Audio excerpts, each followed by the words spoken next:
नमस्कार, मैं सुधीर चौधरी। स्वागत है आपका हमारे नए शो डिकोड विद सुधीर पर। दुनिया जब भारत को कमजोर करने की फिराक में थी, जब अमेरिका और यूरोप मिलकर भारत की आर्थिक रीढ़ तोड़ने के लिए अपने अपने टैरिफ के हथियार तेज कर रहे थे, जब वॉशिंगटन और ब्रुसेल्स की बंद कमरों में भारत को झुकाने की योजनाएं बनाई जा रही थीं, तभी भारत ने ऐसा मास्टर स्ट्रोक चला दिया जिसे देखकर पूरी दुनिया चौंक गई। बात हो रही है भारत के विदेशी मुद्रा भंडार की, जिसने न केवल सभी आशंकाओं को ध्वस्त कर दिया, बल्कि अब ऐसी ऊंचाई पर पहुंच गया है कि अमेरिका और यूरोप के सारे विश्लेषक इसे अर्थशास्त्र का भारतीय चमत्कार कहने को मजबूर हो गए हैं।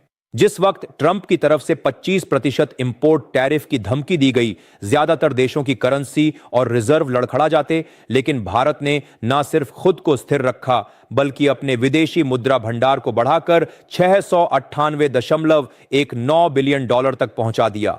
और यह केवल आंकड़ा नहीं है, यह भारत की ताकत का सर्टिफिकेट है, जो अब कूटनीति और अर्थशास्त्र दोनों में उसकी बढ़त को साबित करता है। इस ऐतिहासिक छलांग की पृष्ठभूमि को अगर आप गौर से देखें तो समझ आएगा कि यह सिर्फ संयोग नहीं, बल्कि एक सुव्यवस्थित रणनीति का परिणाम है। पिछले 3 हफ्तों से भारत का विदेशी मुद्रा भंडार लगातार गिर रहा था, कभी 702 अरब डॉलर तक जाकर फिर घटकर 695.49 बिलियन तक आ गया था। यह गिरावट सिर्फ आर्थिक नहीं बल्कि मनोवैज्ञानिक भी थी। अमेरिका की टैरिफ धमकियों और यूरोप की कार्बन टैक्स जैसी साजिशों के चलते निवेशकों का भरोसा भी डगमगाने लगा था। लेकिन ऐसे समय में भारत ने वह किया जिसकी किसी को उम्मीद नहीं थी। भारत ने न केवल रिजर्व को संभाला बल्कि उसे फिर से ऊंचाई पर पहुंचाया, और वो भी तब जब दुनिया को यकीन हो चला था कि अब भारत आर्थिक दबाव में आ जाएगा। असल में भारत ने इस संकट को अवसर में बदला। सबसे पहले भारत ने अपने एक्सपोर्ट स्ट्रैटेजी को पूरी तरह से बदल डाला। जहां पहले भारत की अधिकांश निर्भरता अमेरिका और यूरोप के बाजारों पर थी, वहीं अब भारत ने मध्य एशिया, अफ्रीका, लैटिन अमेरिका और आसियान देशों में अपने व्यापारिक रिश्ते मजबूत करने शुरू कर दिए।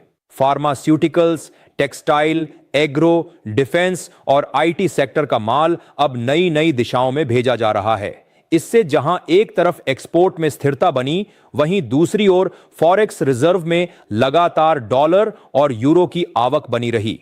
भारत ने साफ कर दिया कि वह अब केवल 2-4 देशों पर निर्भर नहीं रहेगा, बल्कि वो वैश्विक स्तर पर व्यापार का अपना खुद का नेटवर्क बना रहा है। भारत की दूसरी सबसे बड़ी ताकत बनी प्रवासी भारतीयों की अटूट आस्था और योगदान। साल 2024 में भारत को 129 अरब डॉलर का रेमिटेंस प्राप्त हुआ, और यह लगातार तीसरा साल है जब भारत ने 100 अरब डॉलर से ऊपर की रेमिटेंस प्राप्त की है।